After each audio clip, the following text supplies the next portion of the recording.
How to log into Zooba with Facebook. Hi everyone, welcome back to another video from Tech for Gamers. If you're playing the Zooba game and want to existing game account using Facebook, then firstly, open up the Zooba application on your device. Once you're inside this page, go ahead and tap on the gear button at the top right corner. This will open settings from where you'll need to go ahead and tap the connect button right next to connect with Facebook.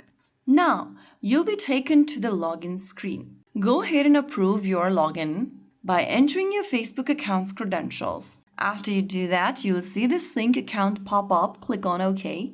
And now, you will be able to sign in to Zooba with Facebook. That's how you easily log into Zooba with Facebook.